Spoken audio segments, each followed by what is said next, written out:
hope you're all very well. A warm welcome to the Citizen channel. This is the first one I've ever done of these today. I've done lots of things of players leaving and joining City, but I've not actually done one of these where I've done it sort of at the time. This is the first for me, so please bear with me. I hope you enjoy it. It's a Citizen channel tribute, of course, to the General, of course. Interesting, I've got this cult hero book here, isn't it? I mean, will he be in that? Yeah, he would be in a new edition, wouldn't he? Let's be honest about it, by David Clayton. That I'm sure Otamendi would feature in that. Okay, no talk of statues, is there? No talk of statues or training pitches. But obviously, to us, he is a cult hero, isn't he? The General. Love him or hate him. I mean, some people obviously did, as you can see from social media over the years, didn't always appreciate the General. But I think whatever anyone ever can say about him, he always gave 100%, didn't he? That's for sure. Yeah, the General Nicolas Otamendi. We're going to do a little tribute to him today. Please, thanks for joining me. If you're new to the channel, please push that subscribe button. Tell your friends, please. I've got a growing following, but I've been looking at the other guys on doing the vlogs at the moment and the on the YouTube, etc. And I'm so well below everybody else. So please give us a subscribe. Tell your friends. Get me a few more subscribers. I'd love that. And please, a thumbs up. Comments are always nice, and views are always nice as well. But thumbs ups are always nice. Please give us a thumbs up, and not just for me, just for the General as well. Please give us that thumbs up. Let's get me thumbs up to about 20 thumbs up this time. I usually get anywhere between 6 and 15, so let's get up to 20 for Nicolas Otamendi. Do your job, do your stuff for me. That'd be absolutely fantastic. Yeah, so there we go. 215-16 when he joined us. It all seems such a long time ago. Of course, City fans were getting used to the new expanded South Stand, weren't we? It was absolutely fantastic. My first season in the singing section, the new singing section there. At last I could stand up at a game without being shouted at or even evicted by stewards and banned by City, which did happen to me and my lad back in 2012-13, even though we did deny that we were ever actually personally told to sit down. We actually were banned for 5 games, but there was we couldn't do anything about it. We wrote to a few people, but nothing happened. It was absolutely ridiculous, but there you go. That was 2012-13. All's forgiven since. Well, sort of. My lad holds a grudge, but I'm okay. Yeah, it was Peller's last season, wasn't it? 2015-16. As we were prepared for the arrival, of course, the Pep Meister. And yes, I and we as City fans had the pleasure, well, mostly watching the General in his first 5 seasons at City. As a tribute, I'm going to look back at his arrival, his first knockings with City until his leaving to join, of course, Benfica. That rubbish team that couldn't even beat United in a European Cup final. I still hold a grudge even now, all these years later. Teams played for before City. He played for Vélez Sarsfield, Porto, Valencia, if that's how you say it. Atletico Mineiro on loan, just a handful of games there.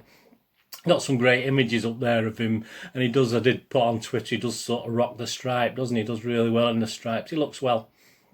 I think Otamendi initially had actually refused to train with Valencia before leaving, and to avoid thwarting his chances of signing with another club. And it was a big thing at the time that he would be signing for Manchester United. So whether you look at it as a bad thing, refusing to train, or a good thing, it just sort of meant that we had a determined young man on our hands, didn't we? Well, he's certainly a lot younger than me, let's be honest about it.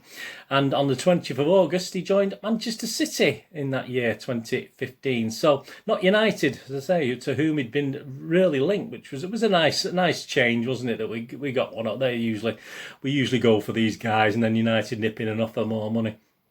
A 5-year deal for approximately, I think it was a 32 million pound deal. There's an article taken from the mancity.com on his arrival, some of which appeared in the City programme versus Watford on the 29th of August. Manchester City are delighted to announce that Nicolas Otamendi has joined the club on a 5-year deal. The Argentinian international follows Raheem Sterling and Fabian Delph to the Etihad and will wear the number 30 shirt. Otamendi 30, that's his Twitter account, is it? Otamendi 30. I'll still follow that. Recognised as one of the continent's best central defenders, Otamendi leaves Valencia, where his performances earned him a place in La Liga's 2014-15 team of the season. In the summer, the 27-year-old was a teammate of Sergio Aguero, Martin Demichelis and Pablo Zabaleta as Argentina reached the Copa America final. Although the Abi Celeste, which is another name for Argentina, were defeated by Chile on penalties. Nicolas was recognised for his excellent form throughout the competition, with a place in the team of the tournament, as his side conceded just 3 goals in their 6 games. Otamendi said, "I am here to give my best to fight by game and push City to the highest peaks for as long as possible, and I wish we will be able to win several cups and titles." That's the most important. To be inside a club that looks so wonderful from the outside is a dream. Very similar to what I'm hearing Ruben Diaz as I'm doing this, so very similar.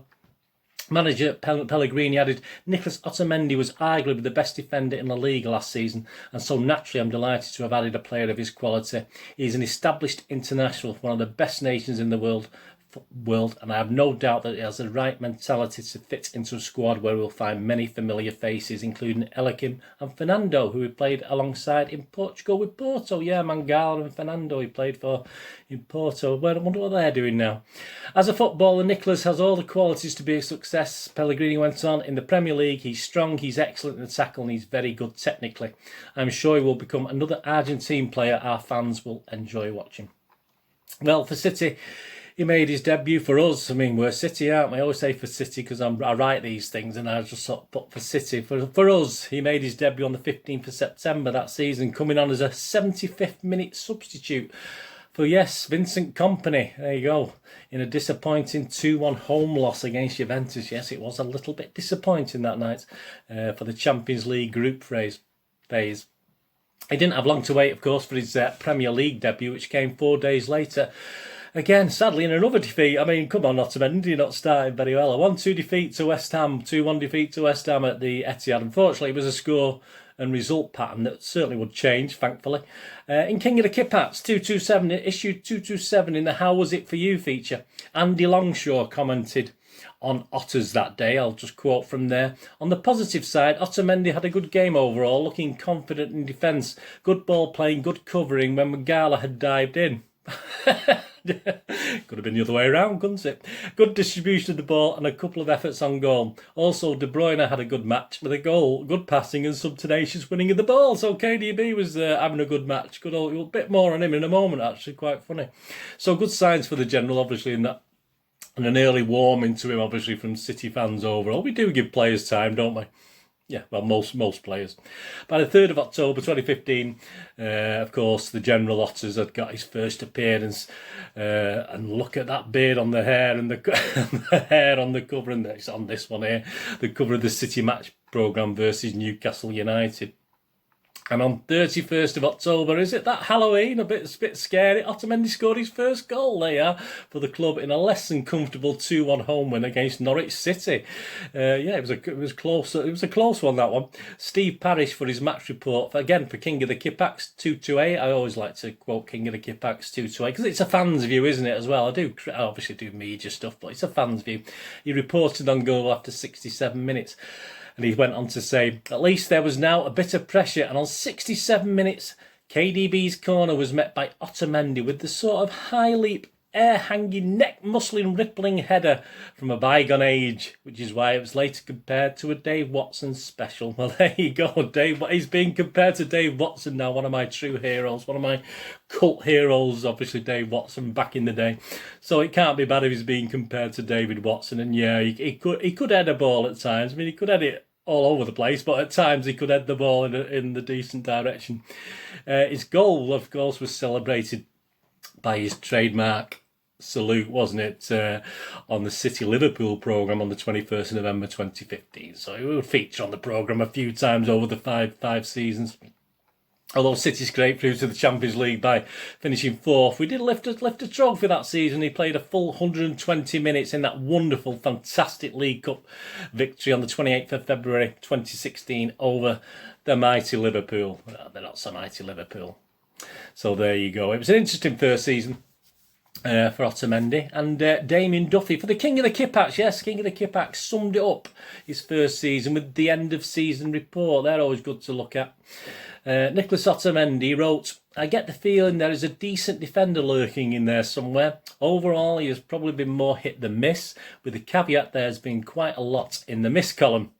If he becomes more robust in one of these, if he becomes more robust in one-on-ones and calms down rather than lunging into tackles from out of the defensive line, that wasn't Otamendi, that was it. Along with getting a quality regular centre-back alongside him, I think he will be okay. He has shown his quality in some of the bigger games in particular, which is a good sign. So we give him a B- rating, not out of 10, a B- rating. So that was quite interesting. That was from Damien Duffy, King of the Kipats. Yeah, there's little doubt is that we'll gloss over perhaps a season or two, but there's no doubt that Otamendi saved his best for the 2017-18 wonderful Centurion season. Including, yeah, I mean, we forgive players a lot, don't we? We love our players, especially because it was a memorable goal on 10th of December 2017, yeah, when he scored the winning goal in the Manchester derby. I still watch it now and say, make sure he wasn't offside for that fantastic at Old Trafford. Not with his head, was it? A fantastic goal, which will always going to endear you to City fans, no matter what, isn't it? Even if that was the only thing he did in 5 seasons with City, we'd still love him for that. And of course, it helped us stretch our lead then at the top of the Premiership to 11 points. And of course, he claimed his first league title in England. Some great images. I just put one up there that's fantastic. And of course, an appreciation of performances that season where he did reach perhaps his peak for City. Otamendi was named in the PFA Team of the Year with another 3 or 4 City players. Again, King of the Kipats, issue 252. John Burfield did an end-of-season report on that season. A very happy season report. And just have a look at this. There's an image on the screen, and there's a certain guy got 2 points less than Mr. Otamendi. Yeah. So anyway, on to Otters. From John Burfield, Otters outstanding up until about February. Some interesting, bringing the ball up over the halfway again and again and again. And much improved defensively with the last season's propensity to dive in and get rolled seemingly eradicated from his game. Unfortunately not for long, was it? Tailed off a bit as the campaign drew to a close, but fully deserved his place in the PFA Team of the Year. Yeah, and I do remember having a wonderful season, but I think as Mr. Burfield comments, there was a little bit of a tail-off. So sadly, as you can see from that report, there were some cracks beginning to reappear in Mr. Otamendi's portfolio at the end of that season. And during 2018-19, obviously Pep was here by then, wasn't he? Pellas had gone after the first year of Otters, and Pep was now there. Pep would prefer Stones and Laporte and company and Laporte to poor Otamendi. So he did play a few. He certainly made his presence felt, and he was there. But he was sort of being pushed to one side a little bit. Of course, 2019-20, the season we've just finished now, he did get more appearances. But again, on social media, he was drawing some moans from fans, as he did have that propensity to lunge in again, which he'd sort of got rid of, but it was sort of appearing again. I think it was in perhaps desperation of how City were at the time rather than anything else, and I think he was just letting his head sort of go a little bit, and he was trying to get tackles that weren't really there. So that was the thing that was raising its ugly head again. By the 1920 COVID Part 2 season, obviously he was just a bit of a part player, unfortunately, under Pep, wasn't he? And it looked as though his time was coming to an end at the age of 32. And it'd been hinted, obviously, the season before he may have been on his way out as well. So it was no surprise, was it? But on the positive, after 5 years at City, he'd made 136 league appearances, scored 8 goals, 17 FA Cup appearances, scored 1 goal, 15 League Cup appearances, scored 1 goal, 44 Champions League appearances, scored 1 goal, and 2 Community Shields appearances, 0 goals. But that's we can forgive him that, can't we? So a total of 210 appearances with 11 goals. All right, so what's that? One every, I don't know. I can't do it in my head. One every 20 games. But hey, we can forgive him that as well when he was the central defender. So he won 2 Premier titles, 1 FA Cup, 4 League Cups, 2 Community Shields, and of course was in the Premier League Team of the Year 2017-18. He was, of course, how can we forget, a member of the Formidables and Centurions. So please, Nicholas, the General, well done to you, sir. It's really been a privilege. On September the 29th, the day before I'm recording this, 2020, there was confirmation of his transfer to Benfica as part of the deal that saw Mr. Ruben Diaz join City. Approximate value for Mr. Otamendi, 12 to 15 million, but there has been also apparently a one-off payment to Mr. Otamendi of £2 million which assumably helps out some shortfall in wages, because I don't think Benfica can match what obviously Otamendi was on at City, but I'm sure it's all above board and no problem with that. We won't have any FFP shenanigans with that, will we? I'm not too sure, but yeah. So a little bit of a gift as well. I won't mind a gift like that myself, to be honest with you. 20 quid would do. Yeah. So we got some great images there of his unveiling at Benfica. I'm not quite sure he'll suit the red. He's much better in stripes and sky blue, obviously. And obviously there's a great image of his teammates got together to say goodbye to Nicolas. Obviously with things as they are at the moment, it's not always easy to do that sort of thing, is there? There's no doubt in my mind, and most City fans' mind, that Otamendi always gave 100%, and it was a pleasure, warts and all, to watch him, because he was obviously not far from perfect, but who is? It's a pleasure to watch him play for our wonderful team. I'll leave this with a few words on leaving from the General himself to mancity.com. And this has been reported on social media. There were 5 wonderful years, not just in the footballing sense, but also at a club where they treat you in the best way possible. From the chiefs to the kit men through to the backroom staff. I've had the opportunity to win 2 Premier Leagues, to win the Carabao Cup, the FA Cup and the Community Shield. If you win titles, it's because you are doing things well. And I'm so happy to have enjoyed these moments, and I'm more than grateful. I was lucky enough since the first year I arrived to win a trophy, and later with the arrival of Pep to win even more. I'm just happy to have played my part with the support of my teammates and the staff. I also wanted to show my gratitude to the fans. I'm getting emotional. Since my arrival, they have always treated me well. From the people who bump into me in a service station or in a supermarket, they have always been so kind, saying nice things to me. I hope they are happy. I gave everything I could to the club and hope the success keeps coming. I send all my love to the fans. I'm just going to take a moment. There we go. Fantastic. That's what I like about doing these things. Yes, thanks very much. Please, well, I'll take a moment. Check my links on screen. Please, if you follow or friend me on Facebook and Twitter, I do check every couple of days. I follow and friend everyone back. Please, if you can get, this isn't my day job, I have to earn money. If you can get onto my little website as well, moviegamenostalgia.com, that would be much appreciated. Old rare DVDs, movie posters from the 192000s and board games on there. And of course, if you like what I do, please, I do reviews and TV drama reviews, film reviews, quizzes, etc. on movies, on TV and film as well. So please check the playlist for that if you have an interest, or if not, let someone else who might be interested, please, I need those subscribers, point them in my direction. That'd be absolutely wonderful. So there you go. Thanks for joining me for this very small tribute. My little way of tribute is sort of my own little slant on doing a little tribute to Nicolas Otamendi. Of course, I and everybody, I'm sure, wishes him and his family best of luck for the future. He'll always be welcome back in Manchester, of course he will, and I'm sure fondly remembered by every citizen, even the highs and the lows, which I'm sure we can be critical, can't we? We can. There's that famous picture with the umbrella, isn't it? And it works for players as well as the club. It might be raining, but we'll hold that umbrella over them. So all I can sort of finally say is thank you and gracias, Mr. Otamendi, the General. Whatever you're doing the rest of the day, have a great one. Look after yourselves, look after your friends, look after your family. More importantly, let's all look after each other, and hopefully I'll see you again on the Citizen channel for another City past or present very soon. Thanks for watching. This is Bernard. Say goodbye for now. Bye-bye.